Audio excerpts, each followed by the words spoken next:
Olá, minhas amigas e meus amigos da TV 247. Eu sou Paulo Moreira Leite e hoje nós vamos conversar com o deputado José Ricardo Wendling, do Partido dos Trabalhadores do Amazonas.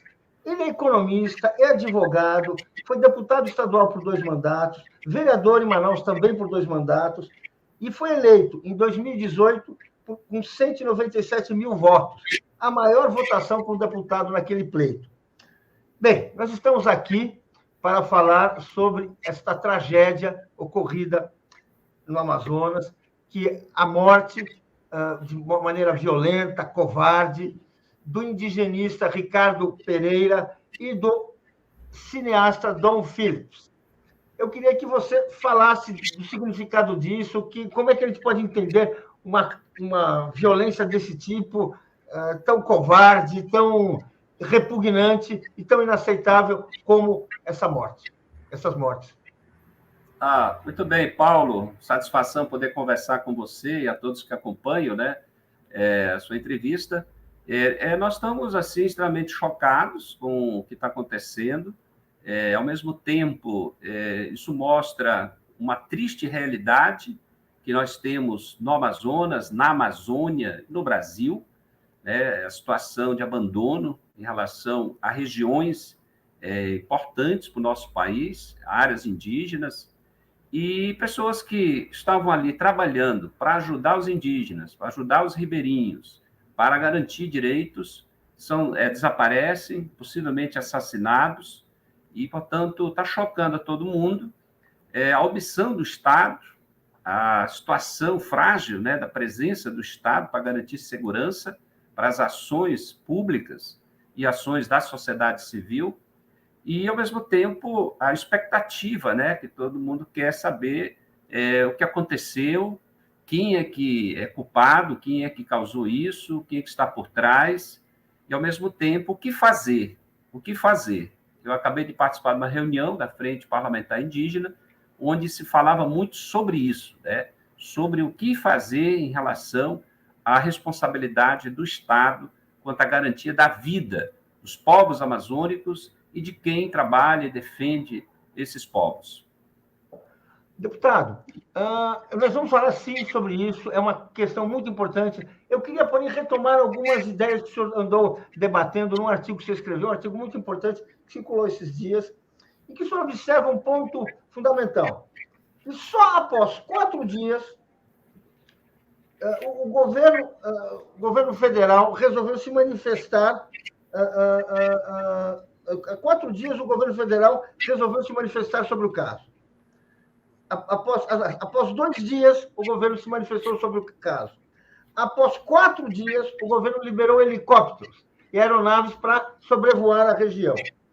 Ao mesmo tempo, enquanto fazia isso, sem essa demora, o presidente Bolsonaro, ele dizia que eles estão envolvidos numa aventura perigosa, que aquilo não era recomendável, ou seja, insinuando que ele até soubesse de alguma coisa que ainda não tinha sido anunciado e que tinha ocorrido. Como é que você interpreta essa demora, esse silêncio do governo? O que estava por trás de tudo isso? Então, primeiro, o absurdo que o presidente Bolsonaro fala, né, que ele estava numa aventura, quando são 2 profissionais que estavam atuando ali, de conhecimento público, de conhecimento dos povos indígenas, até porque o Bruno, além de ser funcionário da FUNAI, e que nesse momento não estava, né, ativo na FUNAI, por causa das perseguições da atual gestão, mas estava a serviço das entidades indígenas, por conta do trabalho, né, de garantia de reconhecimento dos povos indígenas. E o Dom Phillips fazendo o seu trabalho jornalístico, né, de registros, de acompanhamento, portanto, não estava numa aventura. Pessoas que já tiveram várias vezes no mesmo lugar e conhecendo também a região e conhecendo as pessoas e sendo conhecidas, né, e reconhecidas pelos povos indígenas, legítimos defensores, portanto, dos direitos dos indígenas. Agora, o Estado foi extremamente lento. Imagine que na segunda-feira, já no segundo dia, era isso, poucas ações efetivas para poder começar a buscar, fazer as buscas, o Comando Militar da Amazônia, que nós temos sediado em Manaus, que comanda toda a região amazônica, que tem contingente do Exército, que tem como acionar a aeronáutica, a própria Marinha, que também tem uma estrutura em Manaus e também em vários pontos do interior, mais próximos, inclusive, dessa região de Atalaia do Norte. Eles simplesmente disseram que tinham estrutura para ajudar, mas aguardavam ordens superiores, né, um escalão maior para tomar uma decisão. E o governo do Estado, da mesma forma, porque também esperando ser acionado, porque tem um contingente extremamente reduzido de policiais, militares e civis nessa região. Eu já visitei, o município eu conheço, eu estive no final do ano passado, mas estive várias outras vezes em Atalaia do Norte, e nos municípios vizinhos, que é o caso de Tabatinga, que é maior, e é de lá que vão os policiais. Então, também é uma equipe extremamente reduzida, como se não tivesse quase ninguém em Atalaia, tão reduzido que é. E a Polícia Federal, eu conversei com o superintendente na segunda-feira, à tarde, e ele me falava que eles estavam também tentando ver como deslocar policiais para a investigação. E o grande desafio era transporte aéreo e helicóptero para começar a fazer investigações naquela área onde falaram da última vez que os dois foram vistos, né, saindo da comunidade com as suas voadeiras, com a embarcação. Portanto, uma lentidão muito grande, e isso, essa é uma realidade que a gente está vendo no dia a dia lá, e foi demonstrada agora nesse caso aí. Uma questão que eu gostaria de colocar é sobre uma notícia que está hoje na Folha de São Paulo sobre um projeto de manejo extrativista na Lagoa de São Rafael, que parece ter sido um desses projetos bem-sucedidos, ainda em fase inicial, e que acabaram desmontados. Esse projeto se destinava à pesca do pirarucu, depois o senhor vai explicar muito bem como é a pesca do pirarucu, o que o senhor conhece, como é que funciona, e que acabou sendo desmantelado. Foi iniciado em 2011, período do governo Dilma, mas foi desmantelado após o golpe do Michel Temer e, por fim, acabou de vez no governo Bolsonaro. E era um projeto que sustentava 200 famílias. Ou seja, e aí uma ideia de a floresta, daquela relação povo, floresta, ser humano, natureza, que preside, de certa modo, aquilo que a gente entende como uma cultura indígena de sobrevivente, uma economia, né, dos povos indígenas. Como é que você vê isso, esse final? Se tem uma relação com a situação trágica da Amazônia hoje, com o desmonte não desse e de outros projetos que estivessem em andamento? Como é que é? Já pode explicar a importância disso? Como é que era isso? Você vê que, apesar de nós estarmos numa região que tem os maiores rios do mundo, mas tem localidades que a população acaba passando fome, pela dificuldade de ter acesso à alimentação, nesse caso do peixe. Então, assim, você tem muitos projetos no sentido de organizar as comunidades ribeirinhas e indígenas para trabalhar a questão da pesca, do manejo.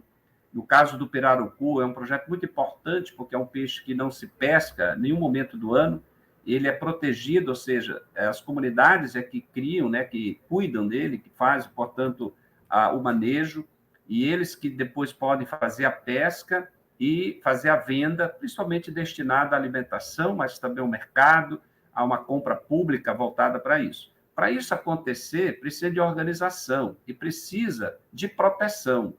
Então, o trabalho, inclusive, da FUNAI, até é nesse sentido, além da demarcação de terras, ajudar nesse processo de organização nessas áreas onde envolve pesca. Porque, senão, você tem a entrada predatória de pescadores, de embarcações de fora.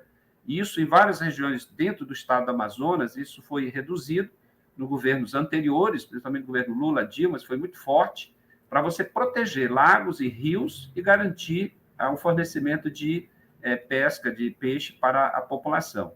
Então, lá em Atalaia, que é uma região mais remota, você tem dezenas, diria centenas, porque você tem centenas, inclusive, de contatos feitos pela FUNAI nos índios isolados, onde o Bruno sempre esteve envolvido, e num processo de reconhecimento, para futuramente demarcações também de terra. E você tem outras áreas que as coisas estão mais já definidas, as comunidades indígenas, e elas precisam cada vez mais se organizar no sentido de garantir alimentação, garantir cidadania, direitos, etc. Porque você tem a Secretaria de Saúde indígena também presente. Então, certo que tudo isso acaba sendo fragilizado quando o governo fragiliza os órgãos públicos, que tem que garantir uma fiscalização, né, garantir esse direito da população usufruir do seu próprio espaço. Então, muitos projetos bons ficaram de lado agora ou foram paralisados no governo do Temer para cá. E não só na região de Atalaia do Norte, mas eu diria assim, quase todo o estado. Porque o IBAMA, por exemplo, o IBAMA que estava no interior do estado não está mais. Então, virou terra sem lei, muitas dessas regiões. E a Atalaia do Norte está nesse perfil. Então, você vê muitas embarcações de peruanos, estrangeiros, que retiram de forma ilegal, e você não tem um aparato de segurança para garantir os ribeirinhos indígenas para se contrapor. Aí você tem madeireiros, aí você tem narcotraficantes, então você tem garimpeiros, você tem um elenco de atividades ilegais e não tem um Estado para coibir. E os indígenas ribeirinhos que questionam são ameaçados ou eventualmente até mortos. Uma questão que parece que acompanha esse drama de desmantelar aquilo que vinha sendo conquistado com muita paciência, que vinha sendo construída por funcionários concursados, por personagens como, né, o Bruno, é a militarização da FUNAI. Em vez de se tornar de seguir sua vocação de criar soluções, nós tivemos, assim, a militarização da FUNAI. Parece que sobrou dos diretores da FUNAI, parece que sobrou um diretor concursado, civil. Os outros são militares, polícias federais, polícia civil, ou seja, em função de vigiar a população. Aquela concepção de que, bem, o índio é um perigo, precisa ser vigiado, é nosso inimigo. E não se dá alternativa nenhuma, o resultado é violência, é isso aí. Como é que é isso aí? Como é que foi essa militarização? O senhor que acompanhou bem, que tem informações, como é que foi isso? E o saldo, seria bom comentar um pouco mais. Na verdade, nós tivemos uma militarização em todos os órgãos federais na região amazônica.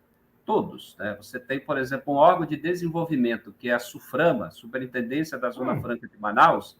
Ela é todos, os superintendentes, os adjuntos, todos são militares.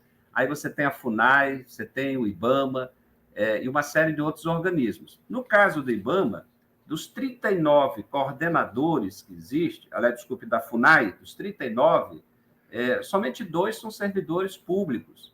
Ou seja, você é uma instituição que não está mais valorizando o funcionário de carreira, você tem a questão de falta de concurso público, teve uma contratação meio precária, eu diria assim, porque é meio provisória, de uma série de funcionários, mas sem as qualificações necessárias para uma atuação mais aprofundada em relação a demarcações de terras. Todas as demarcações foram suspensas. Existe hoje em torno de 620 processos que estão encalhados na etapa inicial. Nessa região de Atalaia do Norte, como eu falei, você tem ali uma quantidade enorme de indígenas isolados, muitas vezes são nômades também, não tem assim uma base fixa, mas lá mesmo existem quase 40 bases indígenas desses contatos iniciais, onde a FUNAI precisa estar presente para continuar os estudos para a possível demarcação futura. Tudo isso está paralisado, enfraquecido, ou não existe, por conta desse desmonte da FUNAI.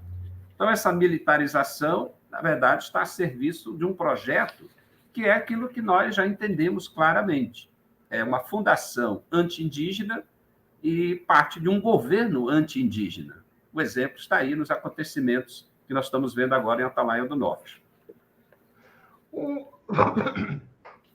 Quando o senhor fala de uma fundação anti-indígena, que é correta, é nisso que estavam transformando, tenta transformar a FUNAI, né, meio dessa forma, muitas pessoas acreditam que este ano, na medida em que foi colocando como uma possibilidade muito importante no horizonte de termos uma eleição cujo desfecho seria uma derrota do governo federal, que teve início assim, uma espécie de uma política mais agressiva, ofensiva, como se alguém quisesse demarcar territórios, garantir uma proteção, para, no caso de uma derrota eleitoral, ter aqui no campo ainda um estado de violência, um estado de resistência. Você acredita nisso ou é fantasia? Olha só, nós precisamos voltar a ter um governo que olhe os povos indígenas como povos que têm direitos garantidos na Constituição. Assim como falamos dos direitos fundamentais, direito à moradia, pensar que o governo atual não construiu casas. O Amazonas, que nós tínhamos aí o Minha Casa Minha Vida, mas não foi construída nenhuma casa, nenhuma em canto nenhum. Então, assim, também nada foi feito para poder garantir direito dos indígenas. É um massacre, porque quando você vai olhar a FUNAI, e quando a gente fala FUNAI, nós estamos falando mais da sua administração, da sua gestão atual, porque você tem um elenco de funcionários extremamente dedicados, competentes, preparados, com alta experiência, mas não valorizados. E muitas vezes substituídos em algumas ações e responsabilidades por quem não tem, diria assim, a competência necessária. Seria aquele de confiança, que ele vai dar um parecer de acordo com aquilo que a atual gestão tem interesse. E você vê, eu vi que tem uma denúncia feita, né, pelos funcionários da FUNAI, eles apresentaram isso essa semana, eu estive ontem lá na manifestação que eles estavam fazendo na frente do Ministério da Justiça, com uma série de pontos denunciando isso, né, denunciando exatamente essa situação que envolve a FUNAI e a questão, por exemplo, de que entre terra indígena, na hora que você tem uma sobreposição de uma terra indígena e de um determinado interesse setor privado, né, de imóveis privados, está prevalecendo a ideia do direito do imóvel privado e não dos povos indígenas. Quer dizer, uma inversão. O indígena tem, pela Constituição, o direito da sua terra. Ele tem processo de demarcação. Você vê que no Congresso tem projeto para permitir agora terras indígenas não homologadas 100%, não homologadas, vamos falar assim, não demarcadas em definitivo, elas possam também ter, nas suas terras, liberados projetos econômicos, investimentos de ordem privada, etc. Então, isso nós estamos vendo aqui, a FUNAI, na atual estrutura, contribuindo para isso, quando deveria ser exatamente o contrário. É um órgão que existe, a razão de existência é exatamente a proteção do indígena. Ele tem que estar do lado indígena. Pode até ser vencido juridicamente em algum aspecto, mas agora inverteu, agora ele não está mais do lado indígena. Então, isso é muito grave, e a gente vê agora o que aconteceu, está acontecendo em Atalaia do Norte, o tamanho dessa gravidade aí. O indigenista renomado, respeitado, primeiro sendo colocado de lado, porque é alguém que sempre denunciou o descaso da FUNAI, na atual gestão, alguém que denunciava, claro, o que está acontecendo com os indígenas e os ribeirinhos e os moradores dessa região, ele ameaçado, né, sendo ameaçado, e agora sendo vítima dessa violência e desse descaso público. Me diga uma coisa, ao longo da história, nós tivemos assim vários projetos, né? Para nós, assim, vamos falar assim, os portugueses, colonizadores, depois os outros colonizadores, sempre tiveram assim alguma ideia, né? Do povo indígena em geral, para explorar, para manter uma exploração, para melhor utilizá-lo em seu próprio proveito. Mas hoje, assim, pessoas que convivem, talvez, eu imagino que o senhor vai concordar, que nunca nós tivemos uma situação, os povos indígenas nunca tiveram uma associação tão poderosa, tão ativa, tão bem estruturada como a Associação dos Povos Indígenas, que pela primeira vez pode-se falar que eles têm uma liderança constituída por profissionais, graças ao sistema de cotas, graças à conquista de um espaço institucional importante. Hoje, nós temos uma liderança indígena que começa a se organizar e é capaz de se manifestar. Isso é a opinião de um jornalista que cobre esse assunto há alguns anos. Eu queria que o senhor comentasse sobre isso, porque me parece uma coisa importante. Quando a gente escreve, quando a gente lê hoje, não tem só a opinião do antropólogo, não tem só a opinião do delegado, não tem só a opinião do político, a gente tem a opinião também de uma liderança indígena. Se a gente está assistindo uma emergência política dos povos indígenas, que pode ser uma mudança importante para o futuro? Olha só, eu acredito que cada vez mais as organizações indígenas, e nós temos diversas, né, cada região, nós temos assim a nível nacional a PIB, né, que diria assim representa muito bem, é uma voz ativa, mas em cada região, você pegar aqui do Amazonas, você tem a COIAB, que é muito importante, a Univaja lá em Atalaia, mas você tem vários outros organismos indígenas, porque nós temos uma diversidade enorme de povos indígenas diferentes, de etnias diferentes.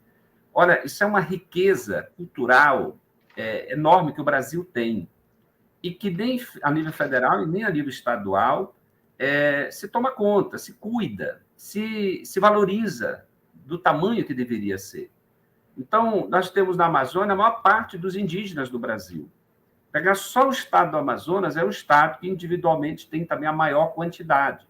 Hoje está estimado próximo de 1 milhão, né, de indígenas, assim reconhecidos, assim se identificando. Claro que você tem uma migração também para a área urbana. Se você olhar os grandes centros, como é o caso de Manaus, capital do Amazonas, você tem só aqui em Manaus quase 40 mil indígenas de etnias diferentes que migraram para a capital. Mas então você tem essa diversidade toda. Talvez o grande desafio é que lideranças indígenas ocupem espaço da política partidária. Nós temos hoje uma parlamentar federal, que é a Joênia Wapichana, é a única indígena, de 513 deputados e os 81 senadores, só tem ela. Só ela já faz uma diferença no seu posicionamento, na sua luta, né? E, portanto, na defesa, no mundo legislativo, dos direitos dos indígenas. Agora, às vezes até tem indígenas a nível local, que nem sempre a pauta está bem forte na defesa fundamental desses direitos ameaçados.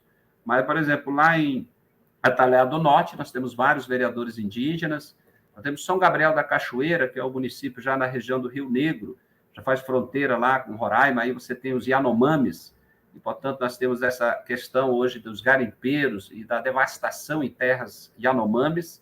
Então, para lá é um município que 95% ou mais é indígena, e prefeito é indígena, eu diria que praticamente 100% dos vereadores são indígenas.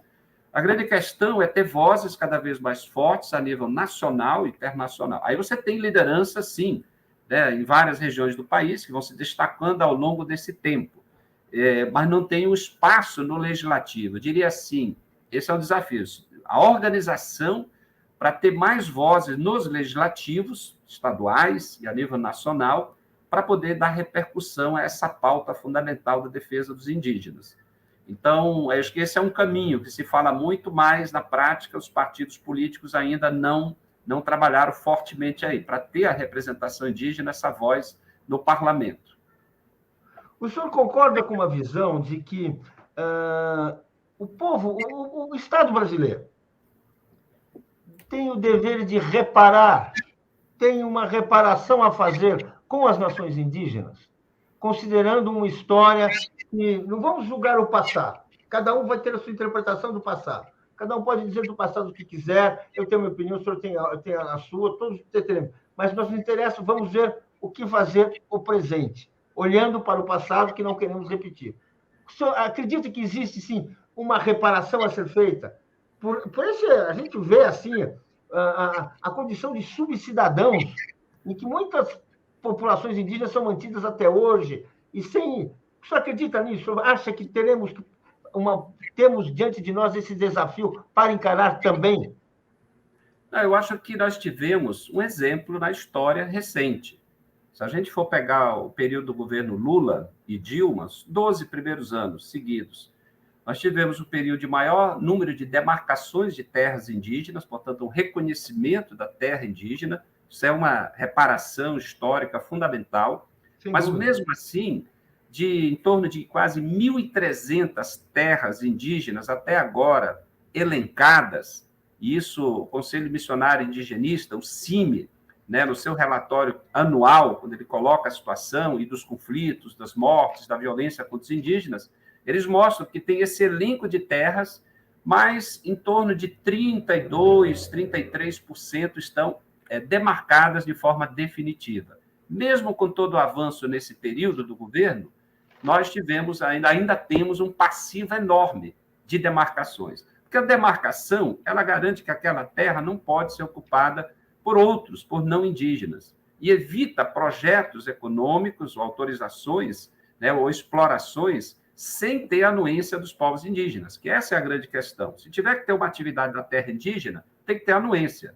Temos um exemplo aqui, entre Manaus e Boa Vista, tem a construção do Linhão, chamado o Linhão de Tucuruí. Foi uma obra gigantesca no governo Dilma para trazer energia do Pará, de Tucuruí, para Manaus, para ajudar a abastecer o polo industrial.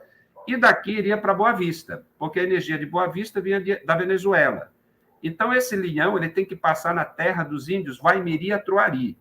Eles foram quase extintos na época da ditadura militar. Inclusive, esse fato está no livro que foi feito da Comissão da Verdade, da Comitê da Verdade, onde entra esse genocídio dos Vaimiri. Hoje, claro, eles já estão crescendo muito, mas eles têm o direito em relação às terras. Então, o Linhão só passa se eles autorizarem.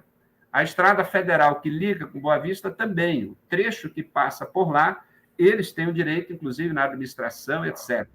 Então, são questões como essa. Agora, naquele governo nós tivemos a Secretaria de Educação Indígena. Foi um grande avanço. O primeiro ato do Bolsonaro foi extinguir essa secretaria. Ela era do MEC que dava as condições de começar a reconhecer as línguas e ter as escolas indígenas, com recursos, com professores. Isso avançou muito no Amazonas nesse período. A outra é a questão do ingresso nas escolas técnicas do Instituto Federal, nas redes de educação federal e na universidade. Olha, triplicou a universidade para o interior do estado e de 13 unidades, 3 do Instituto Federal, foram mais 14, todas do interior do estado. E aí você tem municípios indígenas que predominam estudantes indígenas. Então, essas oportunidades de educação técnica, nível superior, não existia antes para milhares de indígenas, só pegando o exemplo do estado do Amazonas, mas isso vale para o Pará, Amapá, Acre, Roraima. Então, assim, grandes avanços para tentar pagar parte dessa dívida, sim, que o país tem a sociedade tem com os povos indígenas. Só que tudo isso, desde 2016 para cá, é só retrocessos, redução, e isso ameaça, logicamente, a continuidade da vida dos povos indígenas. Eu queria lembrar de um episódio do senhor, da sua vida. Os brasileiros que estão nos assistindo e que não são eleitores em Manaus não sabem da biografia do deputado Zé Ricardo. Eu gostaria de falar de uma passagem e ver as lições que ele tirou dessa história, porque, pelo visto, ele aprendeu muito. O Zé Ricardo ele veio com aquelas famílias gaúchas que migraram do Rio Grande do Sul para a Amazônia durante a ditadura do governo Médici. Ele chegou, está na biografia dele, a vender picolés no centro de Manaus. Ou seja, como toda criança ganhando pela vida, lutando pela vida. Eu queria que você se falasse um pouco, lembrasse um pouco, aquele menino que estava vendendo picolé em Manaus, aquele mundo desconhecido, absolutamente hostil, e o que a gente enxerga hoje, o que o menino de 7 anos, que talvez não fosse branco, talvez não viesse de Porto Alegre, poderia sentir hoje nas ruas de Manaus, nas ruas da cidade brasileira, e que futuro a gente podia pensar para ele? O que você imagina quando você se vê lá, e o que você imagina numa pessoa no seu lugar? Pois é, Paulo. Lembrando um pouquinho assim da nossa história, né, da família, é a história de migrantes. Na época lá, 1971, o governo militar, no governo militar, nesse período, estava estimulando famílias do sul irem para o norte, já que tinha as grandes estradas, grandes projetos, né, em andamento na Amazônia, a Transamazônica, estrada aqui do Amazonas para Roraima e outras localidades aí. Então, minha família, meu pai é agricultor, acabou indo na promessa de que o governo iria entregar terras, distribuir terras, portanto, através do INCRA. A maior parte não aconteceu, muitas famílias, algumas ficaram no Pará, muitas no Pará, no sul do Pará, outras migraram para Manaus, que é o caso da minha família, eu era pequeno, mas você chega aqui e não tinha nada, né? Portanto, nós tivemos que trabalhar lá em casa um pouco aquela ideia sulista, de descendência alemã, todo mundo tem que trabalhar, desde pequeno. e trabalhar, inclusive, vendendo as coisas que a minha mãe fazia, picolé, dindim, salgadinhos, e a gente desde cedo teve que ter esse espírito aí. Graças a Deus, você tem família que também quer que você vá para a igreja, para a escola, né? Então, isso vai ser muito perseverante. Estudar, ser honesto e participar da igreja, né? No meu caso, igreja católica, e acabou tudo isso forjando um pouco a nossa caminhada de vida, de muito trabalho, de dedicação. Eu estou lendo o livro do Fernando Moraes sobre o Lula. E aí você vai olhar um pouquinho a história de muita gente, né? Que a família passou muitas necessidades, graças à mãe dele que tocou.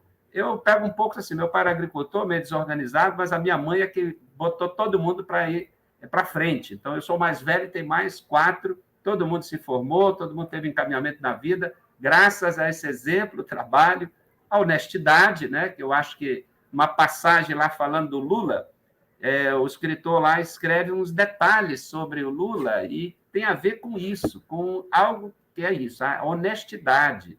E ele pensava o que a mãe dele ia pensar caso ele tivesse aquele ato pequeno ali, desonesto, quando ele era adolescente.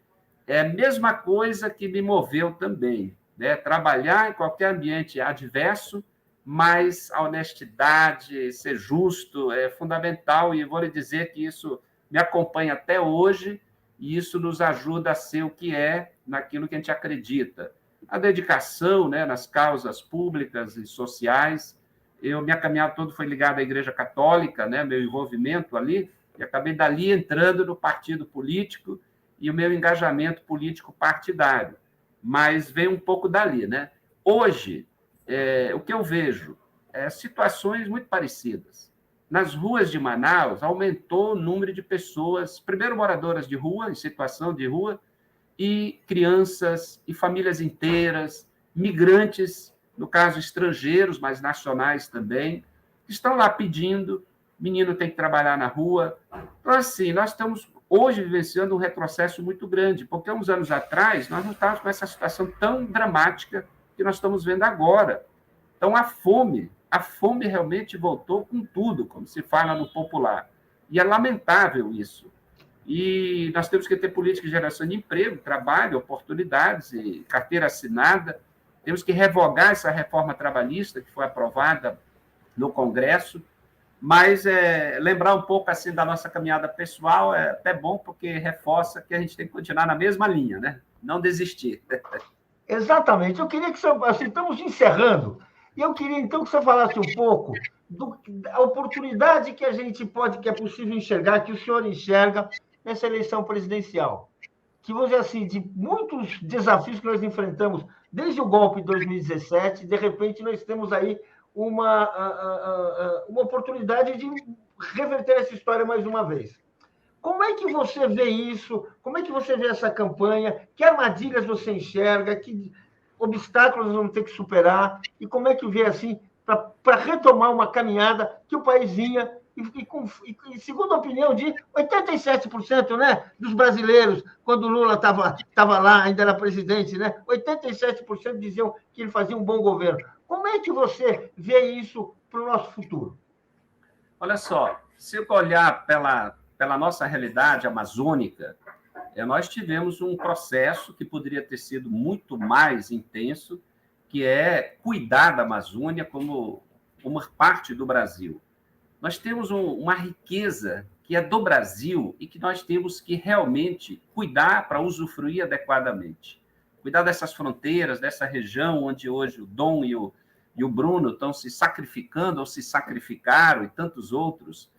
Isso é uma responsabilidade do governo.